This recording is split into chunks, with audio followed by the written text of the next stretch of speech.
And Happy New Year. For our COVID-19 remote public comment, citizen participation, with the intent of adhering to the new community guidelines for the Center of Disease Control, City Affairs will allow for remote public comment and participation at our upcoming Planning Commission meeting via Zoom. Public comment is limited to 3 minutes. When? January 19, 2022, 6 p.m. Pacific Time. Topic, you look under Planning Commission meeting. Join the Zoom meeting using the below link or call in the number. And I don't want to go through all that. It's zoom.us, and you can see that. Meeting ID is 642-558-532. And there's a lot of other numbers listed based upon what city you're from. We're just letting you know that you can do it remotely through Zoom. And I believe we do have one planning commissioner that may be using Zoom, but we'll get to that. Okay? At this time, we want to have a call to order.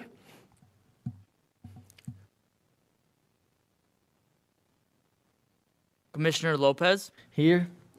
Commissioner Gomez? Here. Commissioner Jimenez?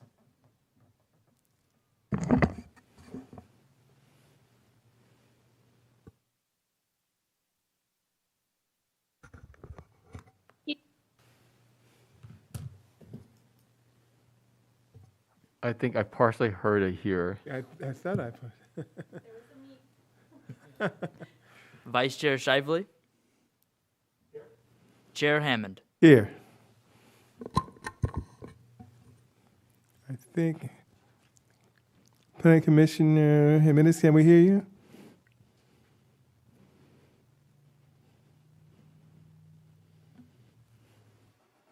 Okay.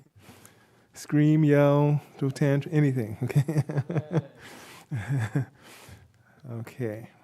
I'm not sure, maybe you guys have some, maybe I just can't hear it, so I don't know if the... Chair Hammond, we do not, it appears Commissioner Jimenez just hopped back in the call. Okay. Commissioner Jimenez, can you say something, please, so we know you're live?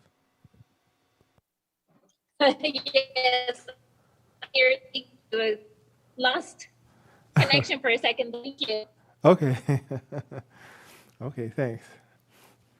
Okay. And at this time, since we did hear from Commissioner Jimenez, we're going to stand briefly with a moment of silence, and our Pledge of Allegiance will be from Commissioner Gomez. Okay. Everyone, please rise for the Pledge of Allegiance. Ready, begin. I pledge allegiance to the flag of the United States of America and to the republic for which it stands, one nation, under God, indivisible, with liberty and justice for all.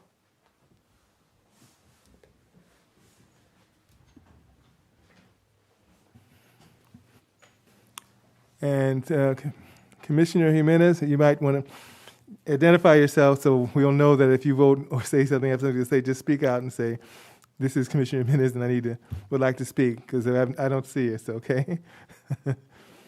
I'll do that. Thank you. Oh, I know you will. Thanks. You know me. Okay. Item 5, presentation. I don't believe we have a presentation. We'll move on to consent calendar. At this time, was there any discussion or we have A and B. So if any planning commissioner would like to take out either A or B or pull it out, let me know now. Okay. So 6A, is there any public comment on the consent calendar at this time? Chair Shively, Chair Hammond, just to clarify, are we pulling No.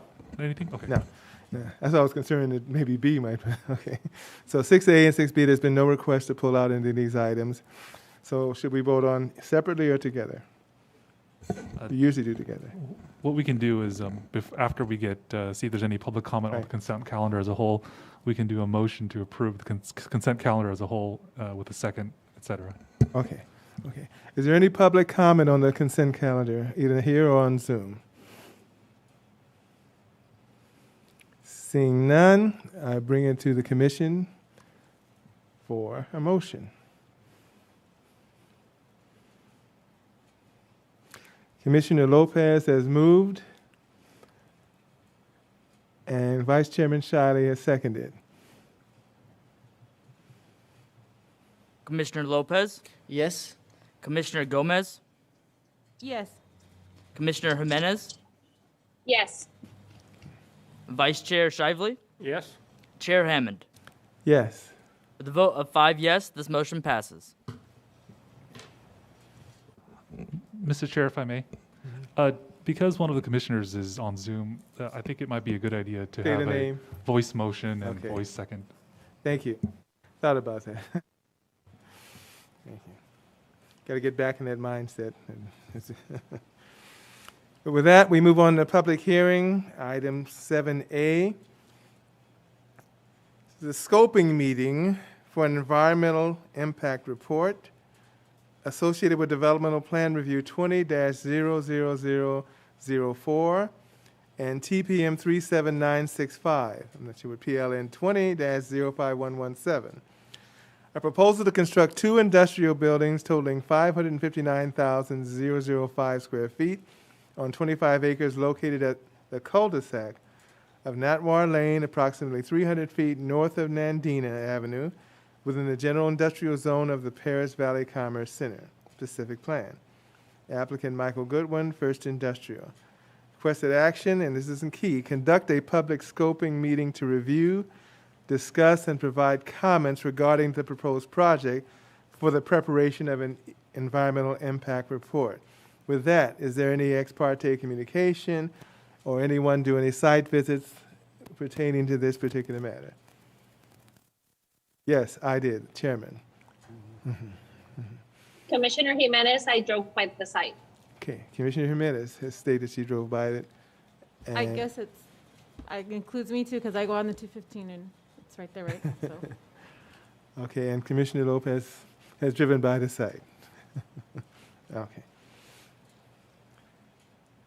And now, the City of Paris, Nathan Perez has a presentation. It's all yours. All right. Thank you, Mr. Chairman, members of the Planning Commission, for having me here tonight. As you mentioned, we're here to conduct an environmental scoping meeting for a notice of preparation for a draft environmental impact report for the First March Logistics Project. And the applicant is Mr. Michael Goodwin, who's in attendance in Zoom tonight. Now, tonight's presentation will be broken up into a couple parts. I'll be providing the kind of like a project or general description of the project, a project overview. For example, the location, the zoning, what the project entails. And then the second part will be provided by Nicole Morse from TMB Planning, who will be providing an environmental presentation to the commission and any of the issues that will be addressed in the EIR are based on the project review. And then afterwards, we'll allow the public and also any local agencies to comment and provide any comments on the draft environmental impact report. Also, I'd like to mention that the scoping session is not a public hearing, so no decision will be made tonight. This is just to gather any type of information. Just to clarify, it is a public hearing, but they're not making an action tonight. Exactly. Thanks. Yeah, thank you for clarifying. So we're just gathering comments today. So now I'm going to start my presentation. The 25-acre site is currently vacant, surrounded by warehousing to the south and also east, and the I-215 to the west. To the north, there's an existing, well, currently there's the BIP project, which is currently in construction as of right now, and those are pretty much the surrounding land uses.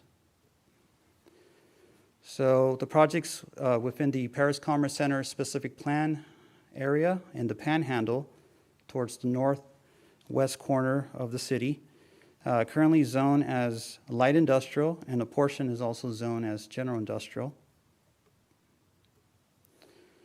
Also, the project site is currently located within the B2 zone of the March Air Force Land Use Compatibility Plan, which allows no more than 100 people per acre, average or less.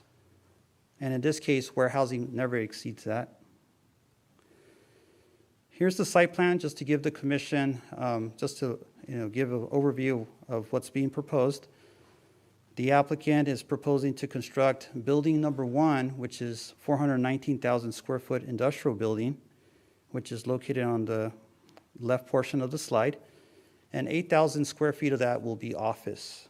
And the office area is located in the yellow square. Also, building 2 is consisting of 139,971 square foot industrial building, and 8,000 square feet of that will be office. So overall, the total will be 559,000 square feet of industrial that's being proposed. Building 1 will be, or actually this project will be built in 2 phases. Phase 1 will be building 1, and also there will be a detention basin in building where building 2 sits. And eventually, building 2 will be built, and the detention basin will be replaced in 2027, around there. Building 1 will have or provides 2 points of access along Natwar Lane. And also building 2 will provide 2 points of access, one off of Natwar Lane and also Western Way. Western Way is also proposed to connect to Van Buren Boulevard. As the BIP project gets built, it will be built to connect. So here's the proposed truck routes that are being proposed. As of right now, the applicant or all the truck traffic will funnel down Western Way all the way down to Harley Knox Boulevard to the I-215 freeway. And as the project gets built to the north in March Air Force Reserve, Western Way will connect to Van Buren, and that will allow another alternate route for trucks to go up. Here are the building elevations.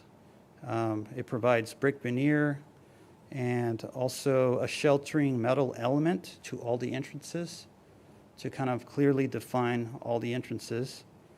The wall staggered back and forth, and also there's varying roof heights to break up that monotony.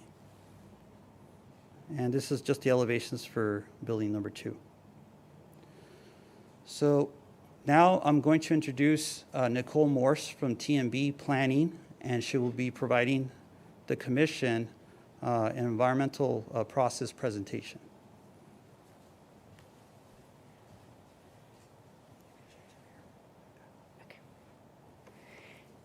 Thank you, Nathan. My name is Nicole Morse, principal at TMB Planning. Our firm is preparing the environmental impact report associated with the project that we're talking about tonight. So I'm going to give you a brief overview of the purpose of CEQA and then the EIR process that we're going through. First, the purpose of California Environmental Quality Act is to provide the decision makers with information on the scope of the project as well as the environmental impacts associated with the project. So we look at the physical environmental impacts associated with the development, construction, and operation. And if we identify any significant impacts, then we must find ways to minimize or avoid those impacts, either through mitigation measures or alternatives to the project. This chart shows where we are in the process and every step along the way. So we're at the scoping meeting. We released a notice of preparation for a 30-day public review period to receive input from the public and agencies. That review period ends tomorrow, and we'll receive comments tonight as well. And then we are also in the process of preparing technical reports for the environmental impact report. Once the city reviews the EIR and approves it, it goes out for a 45-day public review period. And again, the public and agencies have an opportunity to comment on that document, and we need to provide written responses to all of those comments. Our responses will be incorporated into a final EIR. Any changes to the draft EIR will also be added to that final EIR. And we will provide those responses to the public agencies who submitted comments. And that goes out for a 10-day public review period before any decision is made on the project. So again, this city staff recognized that an EIR was being prepared, so an initial study did not need to be prepared. However, we did release the notice of preparation, which details out which environmental topics will be addressed in the upcoming EIR. It went out for public review on December 22nd, and again, the public review period closes on January 20th. So CEQA has 20 different environmental topical areas that need to be addressed. These are the areas that, based on our review of the project and its location, would not need further analysis in the EIR. That includes mineral resources, population housing, schools, parks, recreation, and wildfire. The EIR will address in more detail 16 different environmental topical areas, and I'll just run through them real quick. Aesthetics, agricultural resources, air quality, biological resources, cultural, energy, geology, greenhouse gas emissions, hazards and hazardous materials, hydrology and water quality, land use and planning, noise. We'll also address public services as far as police and fire, transportation, tribal cultural resources, and utilities and service systems. And it should be noted that the vast majority of these sections are also supported by technical reports that will be incorporated into the EIR as well. So now's the time to open it up for public comment. I don't know if a speaker form, most people are available by Zoom, but we'd like to narrow the comments to environmental topics that should be addressed in the EIR, but we also have other members of the project team here on Zoom, the project applicant, Michael Goodwin, and architect, Steve Hong. And then this slide shows where comments can be mailed or emailed to Nathan Perez, Senior Planner at the city. So the address and email is presented in the slide. And I really appreciate you listening to my presentation. Thank you. And I'm available to answer any questions regarding the CEQA process. Thank you. Thank you, Nicole, for that presentation. This concludes our presentation. So staff recommends that the Plan Commission conduct a public scoping meeting to review, discuss, and also provide comments on the draft environmental impact report. So this concludes our presentation. We're here to answer any questions. We have the environmental consultant to answer any questions you might have for her. Thank you very much. At this time, it's time for discussion or questions concerning staff related to the EIR and those issues related to the EIR for this project. And what we'll try to do is, well, who we're going to, they're all sitting down. Okay. I guess you can answer from there. Okay. Any questions or discussion for staff on this issue? We do want to state our name since we are back on Zoom, so we'll have to try to remember to say Commissioner Lopez, Commissioner Gomez, if we have any. There are people that are on Zoom that are prepared to answer questions, right? That are available? That's correct. Okay. We also have, like I mentioned, Nicole Morse Right. to answer any environmental questions you might have. Okay. Okay, thanks. Okay, anyone have questions? Okay. Commissioner Shively, my question is, to you do what we can to make sure we have proper lighting with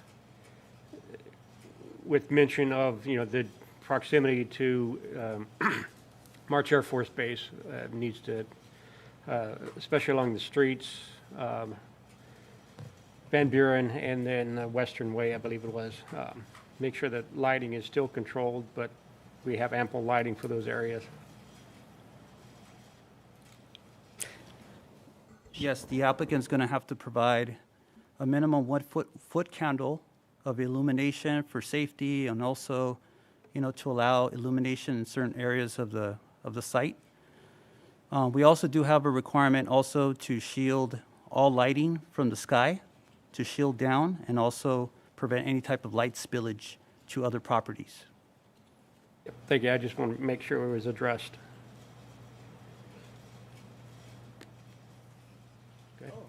Commissioner Commissioner- Gomez, yes. My questions is related to the detention basin. I heard that it was mentioned that it won't be built until 2027. Is that part of the construction process of the builder as well, or is that just who's responsible for that? I'm guessing the city is, but So essentially what the applicant's proposing is they're going to propose to build building 1, and they're going to have an interim basin where building 2 is going to situate. So that's just an interim basin until they're able to build building 2.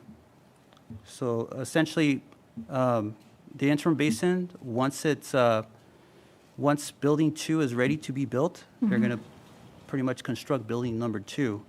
And all this construction is going to be done by the developer.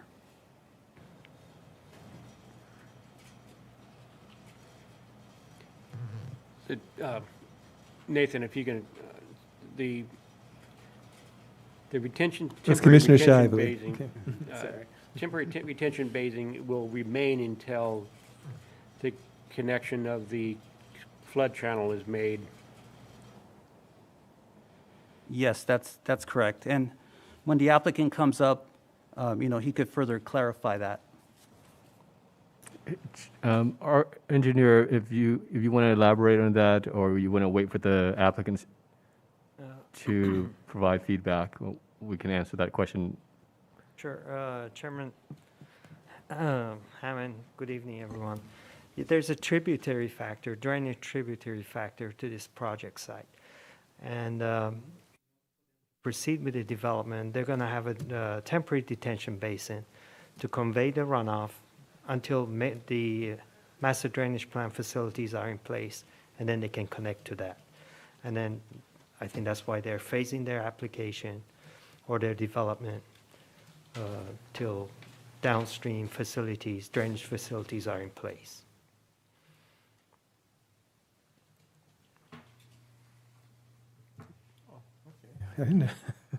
Commissioner Jimenez, did you have any questions or comments?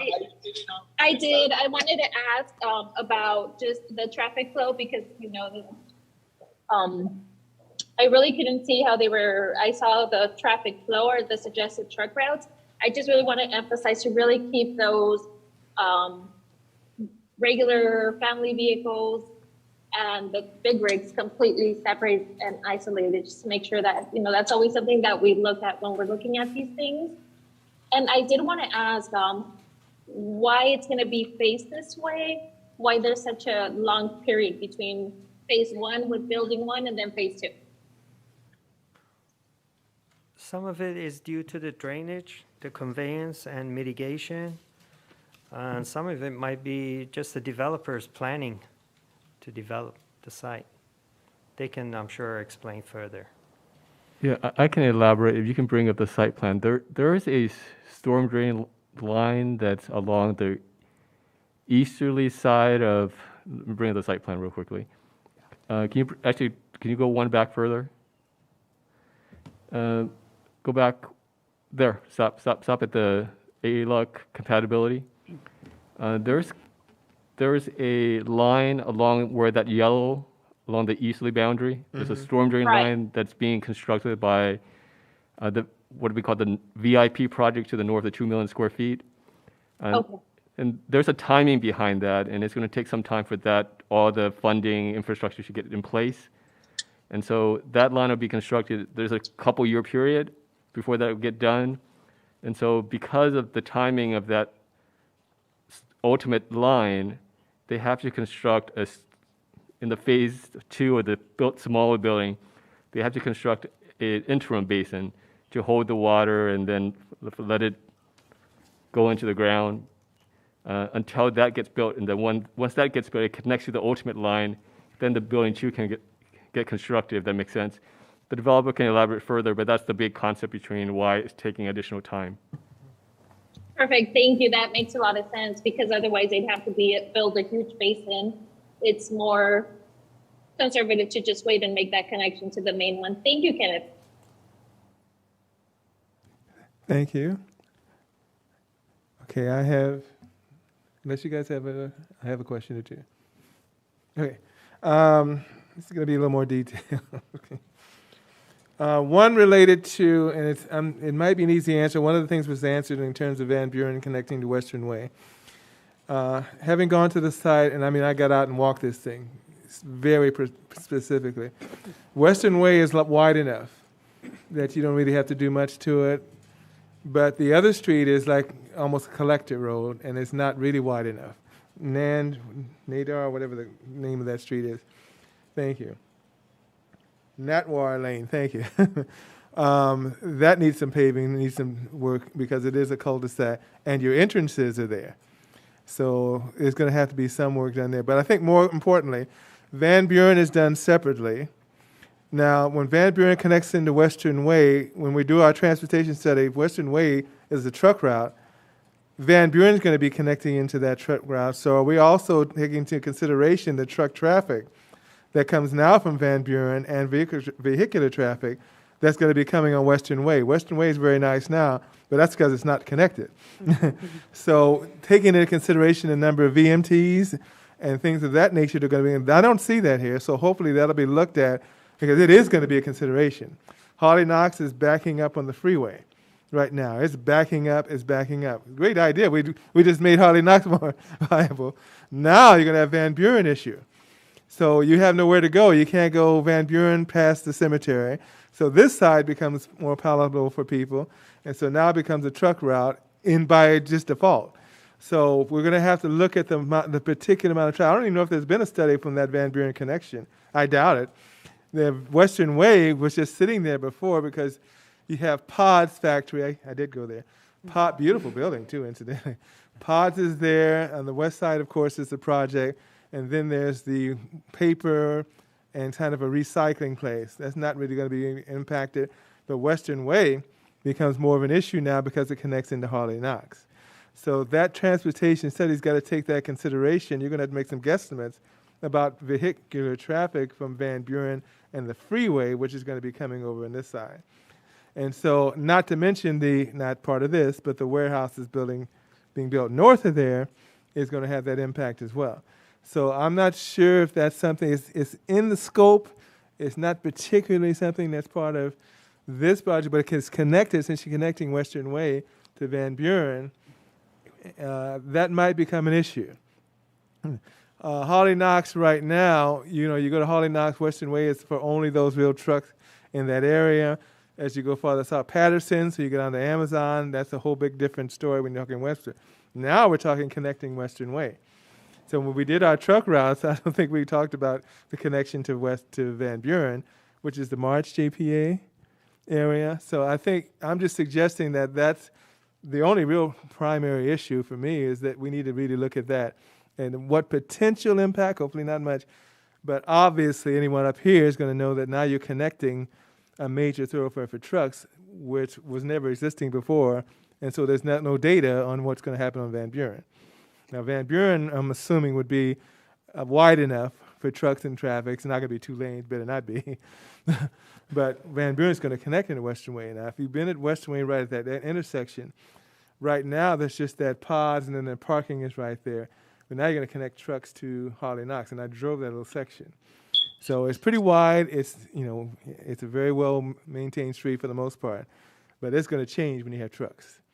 So we're talking larger trucks. What Elizabeth would say the 18-wheelers. That's going to be coming there. So that's an issue that I think needs to be addressed. I hope this was just and maybe I was wrong. It mentioned 543 employees. That can't be at this place. So that must be part of it's in the report, 543 employees. So who's going to have 543 employees? You can't do it. So the number 543, go back into it says 543 employees, would be estimated. Is that the whole SP or that particular sector or that part of it? Because the number 543 is in there, and you can't have 543 employees unless we're talking super Amazon here, right? So I don't, and this is not big enough for Amazon. So I know it was mentioned. I'm like 543. Yeah. Yeah. Yeah. So. Yeah. So maybe I just happened to see that number. That's the only thing that popped out. I saw 543. I'm saying, I don't think that's what you're planning to have, 543 employees. Okay. So I think those were the only issues in terms of what's related to the EIR. There's some other issues about, I could discuss metal fences, which we don't like, obviously, but I'll bring it up with developer. And won't get into trash enclosures either. Hint. But speaking it, but not speaking it, okay? But that was the main thing I think we need to look at, even though it's the scope, it's within the span of control area of Van Buren coming into that. And I think it's a guesstimation because we're not sure what's coming off Van Buren, but if you go Van Buren north, anyone that's gone north on 215, you see trucks going towards Meridian Parkway. Because Meridian Parkway is completely trucks. I mean, that's a truck route. And Van Buren is still truck route. I don't know about official, but trucks go on Van Buren. They have no choice. You don't think they're going to come on this side over there to bypass going down to Harley Knox. You can do that little bypass and get to the street because there's going to be a signal there. So that's a possibility, too. Yeah. Once the word gets out, right? So, nothing stays secret in Paris. Once you find out that's the route, you're going to go down that street. So that's my only concern, my only consideration is that. And I think otherwise, whatever other questions I would have would probably be, if at all, would be for the developer if he has a presentation. But are there any other questions or discussion with staff? I think that's the only thing that stuck out with me. Just a follow-up question for me. I think the aesthetics of the building needs to be revised a little bit. The brick veneer, I don't think is suited for the area, and perhaps it should be metal panel or something like that. I know Steve can do a good job. He did a good job, but I think he could do a little bit better job of material selection for this. And also, again, the concern for the intermingling of truck driving and pedestrian traffic and vehicles on the site. That's been one of our issues of late. So maybe that could be addressed before finalizing the EAR in the next presentation. Duly noted. I have one more question. Of course. Commissioner Gomez. One more question. Do we know when the construction of Van Buren will begin? Because this is potential, so I'm thinking how long after the building is it still not going to be there? Yeah. That might be a question that we might be able to get the answer from the developer once he comes up. Yeah, I can elaborate because I do have some communication with the March Joint Powers Authority because I sit on a committee. Under the current timeline, they're hoping to obtain occupancy by the end of this year. So if they want to, and typically one of the requirements before they open is that they have to provide all the street improvements. So if that timeline stays on schedule, it would be completed by the end of this year. And there's many factors that are involved, but under the current schedule, it should be, that roadway should be done by the end of the year. Okay, thank you. Okay. Any other questions or with staff or discussions with staff? Okay. Oh, I almost let it go by, my own writing. And I'm just asking for clarification because I see things. We're talking about buildings up to 51 feet in height. What does the rule say?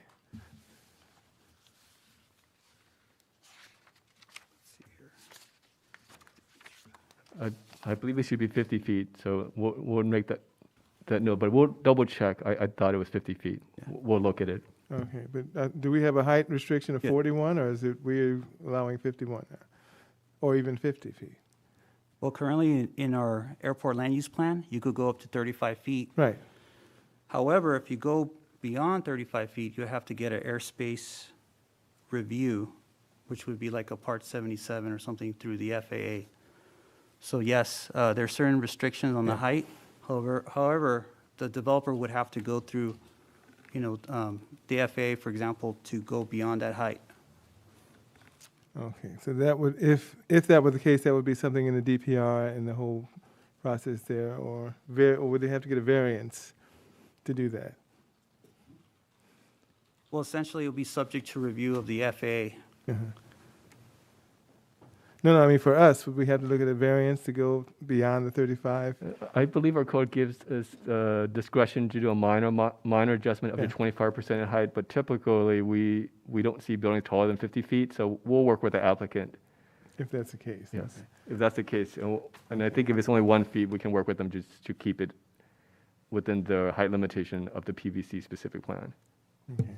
Well, yeah, but I mean, if the height thing is 35, then they'd have to get a variance to do 50. No, the height, there's two distinctions. There's a height requirement by the FAA. If you go above a certain height, you have to get an FAA approval. That's one component of it.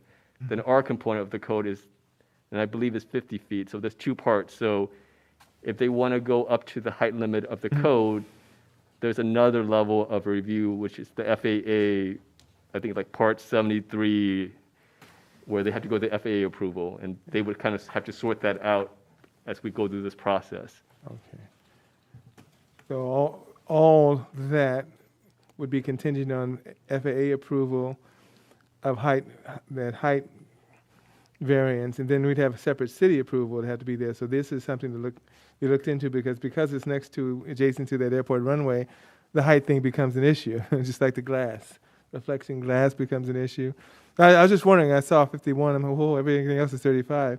I didn't know about the FAA thing. So that's just something to be looked into in terms of this process too, because if it's going to be really high, it's going to stick out. Okay. That's pretty much it for me for now for staff. Any other questions for staff? Not that we can't come back if we think something later, but okay. Does the developer have a presentation or at this time? Or if anyone's online on Zoom or here, I can't tell. So. Hello, Mr. Chairman. This is Mike Goodwin. Sorry, I don't have a formal presentation, but I can answer questions. Okay, thank you, Mr. Goodwin. Okay. Anybody have questions for Mr. Goodwin? This is Commissioner Lopez. Okay. I have a question in regards to your staff parking.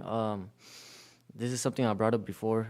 It's EV charging stations. I know these cars are going to become more and more popular as time goes by. So we want to be ahead of the loop when it comes to it. So I was wondering if you will be providing that to your staff members in the parking station.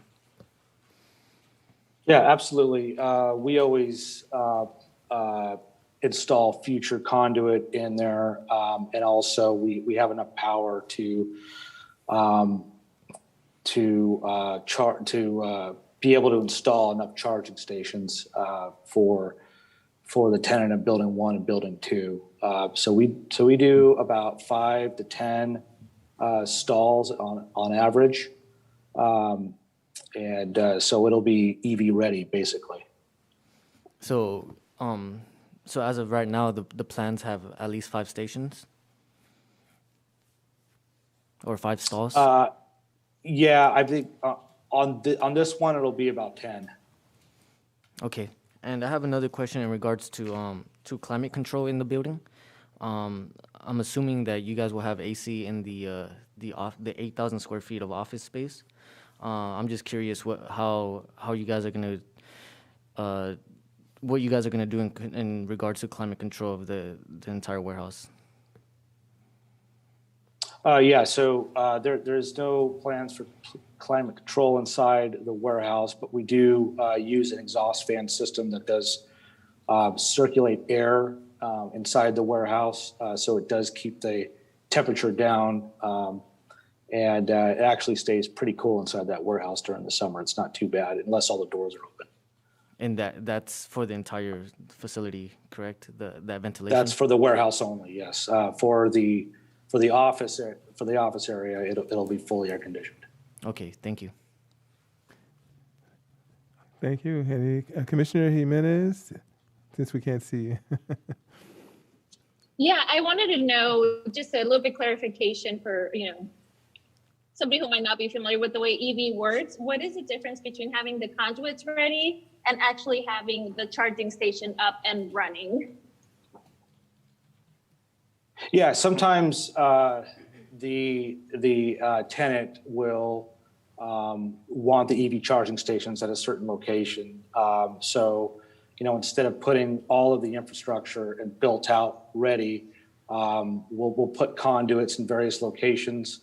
It's actually not that hard to stub out conduits outside the building, but just depending on where it's located, sometimes it's better to put future conduits in. We just don't want to spend the money up front to do that, just in case they want to use that space for a different purpose. If they want to put the chargers in a different location, it kind of allows them the flexibility to do it.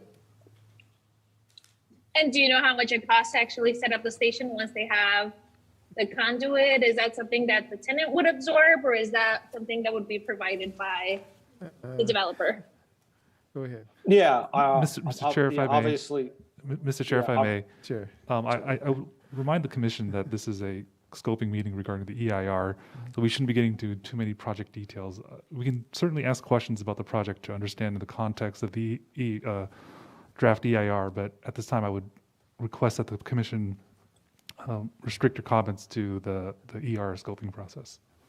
Oh, okay, perfect. I was just trying to get a ballpark idea of how much something like that would cost. But yeah, no, I think my biggest concern would be that, and I brought it up with the staff, would be just making sure that pedestrian, passenger vehicle, and the truck vehicles are all very isolated as much as possible. That's something that we've requested lately for safety from all applicants. So that was it. And I echo what Commissioner Shively was saying about the colors and the scheme, just to make it sure it's aligned with what we see over in the areas. That's something that you would be able to work with the staff with.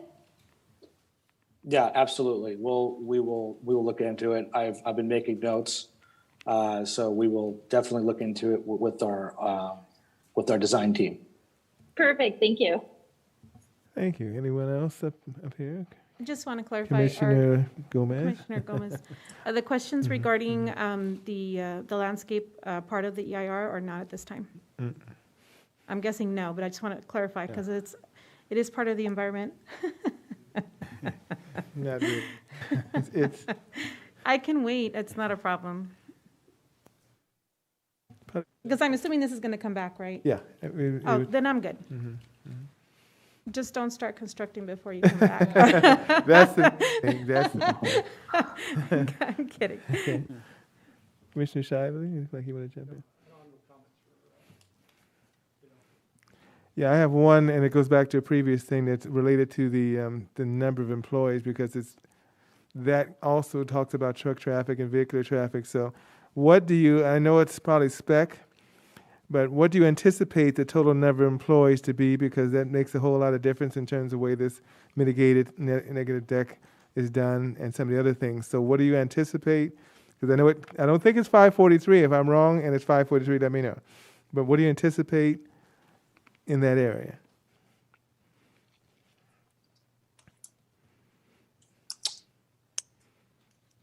Nicole, are you gonna with TMB? Are you gonna comment on that? Yeah, I don't know where the number is that you saw it, but it may have been a generation factor from the general plan that we used.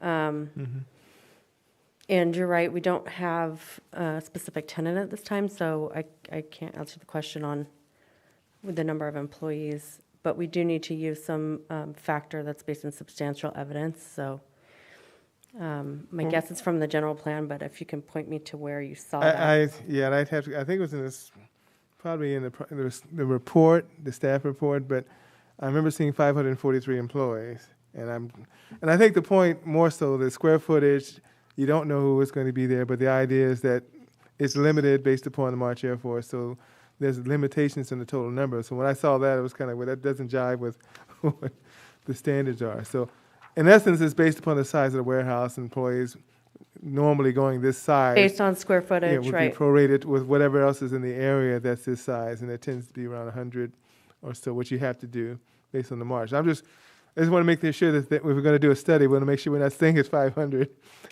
Yeah, And then and, you do EIR. and I see exactly where it's coming from, the specific plan, EIR, Yeah. which we're within the specific plan area, so Okay.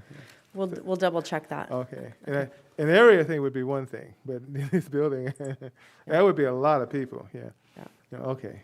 That was just clarification for that. I think, unless you have any other questions for the developer. Okay. You've been pretty nice to him tonight. Yeah, well, the actual building is a whole lot different, yeah. At this time, we open it up for public comment, which includes Zoom. So I have no idea if someone is on the Zoom that would like to ask questions for this, but we're Chairman opening up- Hammond, we have a couple folks on Zoom. Okay. Janet Burnaby, I think you I have see the it, floor. yes. Uh-huh.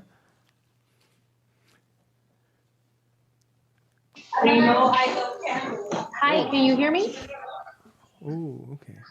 Try it again. Hello, can you hear me? Yes, we hear you. You are on. Okay, perfect. Hi, good evening. Just let me go ahead and get my thoughts together. I wasn't sure if I was going to call on first. So my name is Janet Bernabe. I am the organizing director with the Center for Community Action Environmental Justice, CCAJ. And I'm also a resident of the city of Paris for over 25 years. We did bring on a couple of community members also to raise their concerns about the scoping meeting. I know these are the first steps to getting the EIR prepared for this. But one of the concerns that I did have overall, and I know one of a commissioners brought that up, it's a truck routes. Exactly where the truck routes are going. As we know, we're already overburdened with so much traffic on the 215. And knowing where this traffic is going to go to, that's another concern. And of course, we talked about who. I don't think we even talked about who's going to be taking or leasing the project itself or the warehouse development. Do we know when that's going to take place? Of who's actually going to be coming in to lease or rent the warehouse itself? And we're also thinking about not just who's going to be leasing it or who's going to be coming in, but we're also thinking about the working conditions that are going to be taking place in these warehouses. Just going into understanding where this stands and how much, I'm going to go back, the burden of the high amount of warehouses being approved in the city of Paris is just, unbelievable to see that, it takes occurring. I know these are the first steps of getting this, understanding where the environment impacts are going to cause on the environment. But I mean, just looking in the long run, I was reading over the full agenda, looking into it, seeing what the project consists of. And I was just seeing that there were 77 docks that were going to be created here, or 77 docks for trucks to come in. So that just means that it's going to be a pretty big warehouse. And knowing that we have a second building coming in, I'm just concerned. Overall, I'm just concerned for not just for my family, but for my community, knowing that, we keep continuing to have these warehouses approved. And if it does get approved, what benefits are the communities going to be getting back in return?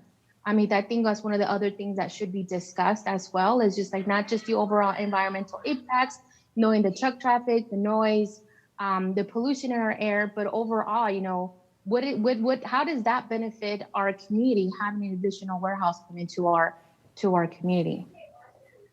But I'm going to keep an eye out, and I'm going to, keep an eye out for the next EIR, or when the draft comes out, to continue to put in my input. I didn't have too much time to review this project, but I just did glance over it. But thank you so much for the time. Thank you very much. And I'm not sure who's next. Commissioner Hammond, we have another one. Miss Nanette Placentia, you are live and Okay. unmuted. Thank you. Hello, hi, thank you.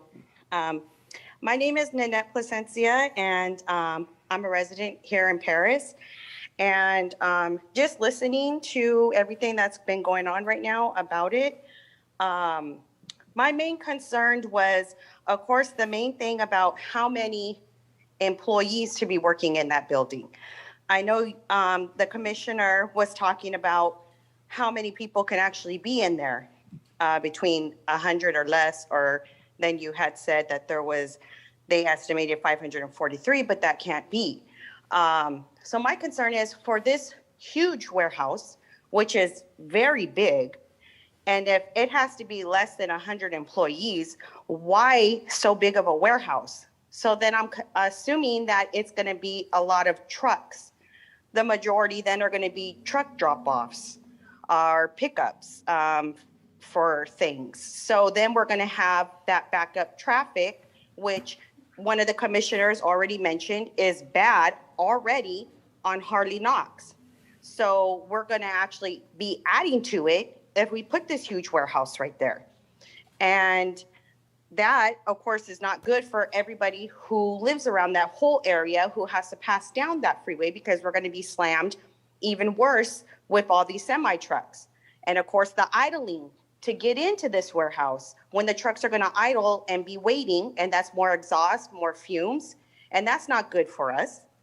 And the other thing is, do we really want to be creating that much traffic, especially right there in front of our cemetery of the Riverside National Cemetery?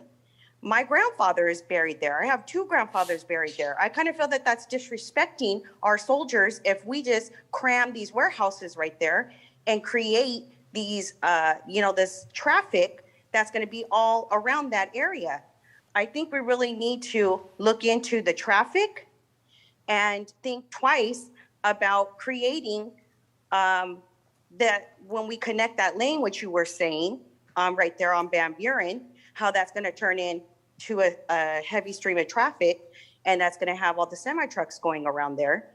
And we already have bad traffic right there as it is. I doubt we can extend the freeways anymore and add 5 more lanes on each side. So we're going to have to be dealing with all that, backlog of trucks waiting and idling. So I don't think that's a good idea.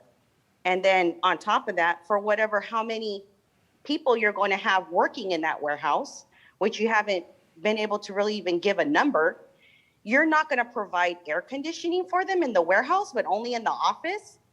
That's an environmental impact to the person themselves, because they could get injured. Now you're going into a hazard.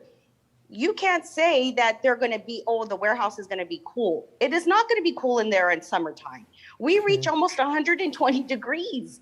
You got to have air conditioning in there in the warehouses for these workers. That's not right. You really need to look into that again, because warehouses do not stay cool in summer if they don't have air conditioning. So yeah, there's a lot of things that you really need to go over here and look at, because it doesn't seem right. Okay, thank you very much. I don't have a list, so. Chair, we have another one, Miss Yvette Macias. Okay. You are unmuted. Hi, it's Macias. Can you hear me? Yes, thank you. Great, thank you. Well, good evening, members of the Paris Planning Commission. I come before you today to comment on this item. While I know it's only in its preliminary stages, I do urge you to oppose this project when the time comes. I was actually born and raised in Paris, and I have until recently always enjoyed living in our small, but to me, great city. These past years, we have seen an overwhelming development of warehouses, which have many residents truly worried about their quality of life. There are mothers concerned about their children having access to clean air. You have seniors wondering if a place plagued by pollutants and smog is safe enough to retire in. And you have students who, tempted by low-paying warehouse jobs, forgo opportunities to higher education and careers. These are all concerns that you can address by voting no when the time comes. While I am truly discouraged every time I drive through the streets of Paris and can't seem to avoid a warehouse, I am hopeful that you will listen to your community and prioritize us, not developers who would be the first to vote against this project were it proposed to be built in their city. Don't let them continue polluting and devaluing Paris. Please prioritize your community members and oppose the proposed project and others like this, because our community is beginning to talk and we're organizing, and we do hope to have your support. Thank you for your time. Thank you very much. Mr. Chair, if I may, but before we continue with the public hearing and the public testimony on this item, if we could ask the members of the public commenting to spell their names so that staff can make notes. Okay. Thank you. Yeah, because I don't see the names. I don't know. It was a list, but then the list went away, so I'm not sure who. Okay. Chair Hammond, we have one more, Mr. Marvin Norman. Okay. Mr. Norman, if are you could on. spell your last name for us at least.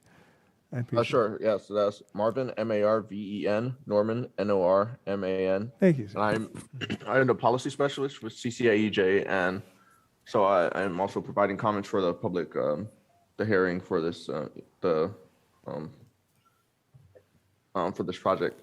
Like others have said, you know, it's the notice of preparation stage, so there's not a lot of information out yet. But for regarding the things that others have said, I'd like to echo those as well as bring up new ones. I know there's been a lot of talk about concern about traffic and stuff, but in our meeting with community members a couple days ago, one thing that was mentioned a lot that several residents mentioned not being able to access and wanting more of was more options for getting around the city beyond a car. And so it'd be good if the EIR process would be able to identify what other options they are providing to be able to access this site for this project, and how they are viable options. You know, the access to transit, access to biking and walking. I'm sure they're going to put sidewalks out front. And I see that it's the first I've heard about it, that they're planning to extend Van Buren Boulevard, which would of course provide a more direct access to Riverside, and like bus facilities which run along, or bus services which run along Van Buren. But one thing I would point out too is, of course, that you guys at the cities, I'll frequently get the developers to build streets and roads for you. So it would be good for you to extend that to all transportation, not just bus turnout, but, you know, getting the developers to actually support the bus service itself, getting developers to actually build out the active transportation plan as part of the same way you get them to build roads for you in front of their places and build turn pockets here and pay for a signal upgrade there. You use that same authority to get the rest of the transportation for the rest of society built as well. Additionally, these projects frequently have a nasty habit of somehow not complying with the South Coast AQMD's air quality management plan, and having significant impacts in that regard. So it would be good to get this EAR to identify how they would get the project to actually comply with the AQMP and not go over in that regard. And the same on the GHG side, make sure you know, we could keep the GHGs down and that it's not adding to GHGs. I'm sure the city has a climate action plan, so as well, in addition to the South Coast AQMP. So if the project is going to be at odds with the city's climate action plan, then that sounds like a problem that the project should be required to mitigate as it is reviewed and looked at through this lens. The other concerns are, as others have mentioned, for the worker safety, I believe her name's Nanette before me was saying, if, you know, it's inconceivable that there would be no air conditioning in a warehouse in Southern California. And I'm sure that it maybe is a practice now, but that should be ending. And especially with climate change continuing to heat up our summers and stuff out here, it really is imperative that it's incomprehensible that we will not make sure that there is a safe environment for the workers. And again, as part of the climate action plan, it should be including the hazards that are presented, that are being forced on the employees by higher temperatures. Other areas of concern, I know someone brought up the brick facade isn't fitting with the area. That I guess goes under aesthetics. I don't mean to rush you, but if you could kind of conclude a little bit, because I think you have some other speakers. So if you could have. Sure, yeah, I'll wrap up. Yeah, we again, we, CCAJ, we're worried that, concerned about the air quality impacts, that, you know, Paris isn't necessarily in the best air quality as it is, so we're concerned that it would worsen that. So we want to make sure that the study identifies how the project will not worsen air quality and violate the AQMP and the city's climate action plan, and that ensure that it provides viable alternatives for transportation for reaching the site. Thank you. Thank you very much, sir. And next, oh, the list just went, so let me know who's next. Looks like it, Commissioner Hammond. That's it? Okay. I thought I saw some other names, but okay. There's no one else in the public here, so. What's that? Okay. A buzzer or something went off. Anyway, any other public comment out there just in case on Zoom or any other public comment? Okay. Now, we could do one of two things. We could go back and open up and allow the developer a response, or would the city like to have a response? We could reopen the public hearing portion. It's up to you. Mr. Chair, if I may, I think at this point, we're just accepting comments and that sort of thing relating to the scoping meeting. Mm-hmm. Since we have no more public comment, and I understand that the commission has no further comments for staff, Mm-hmm. so far as the scoping meeting goes. Mm-hmm. At this point, you just close the public hearing, and then that's that. The item's done. Okay. Thank you very much. Just making an opportunity. Okay, we'll close the public hearing at this point, and there's no vote. So we've conducted a scoping meeting for a environmental impact report. And thank you for the comments for those members of the public as well. Mm-hmm.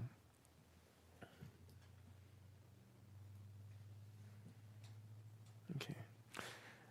We move to unless you want to break. Okay. You move to item 8, business item. I don't believe there's a business item. Tell me if I'm wrong. Okay. And now we move to number 9, public comments. Anyone who wishes to address the Planning Commission regarding items not on the agenda may do so at this time.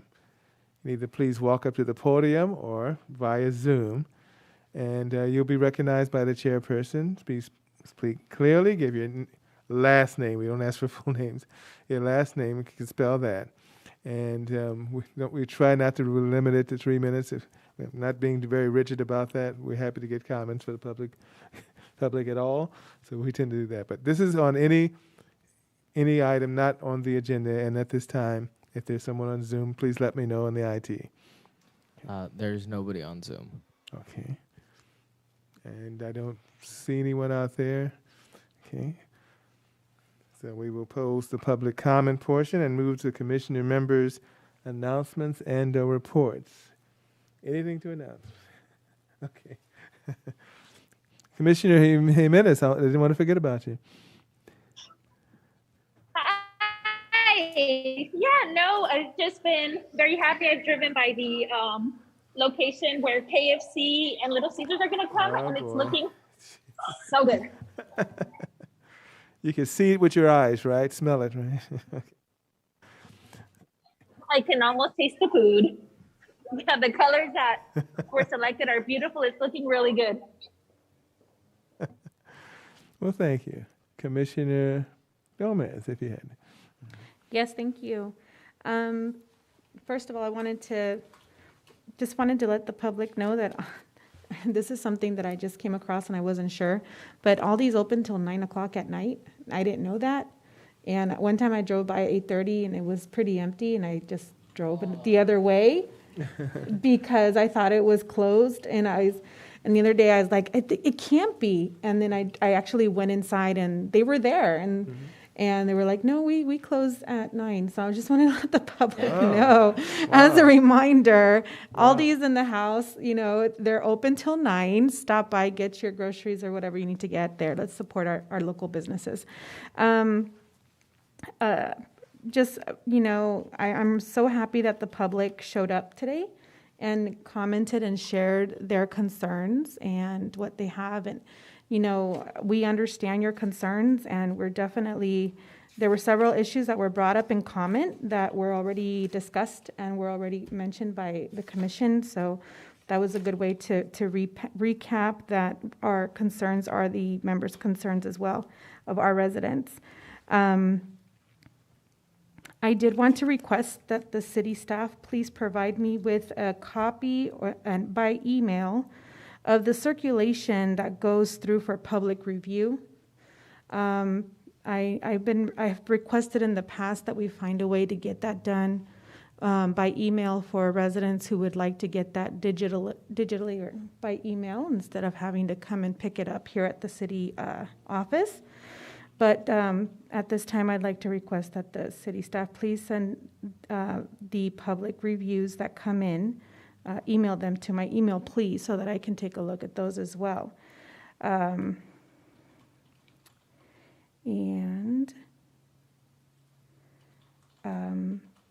I think that was it. So thank you everyone for being here, and yeah, Happy New Year as well. We're still in January, so let's savor it before it leaves. Thank you. Thank you very much. And Commissioner Shively, if you have anything.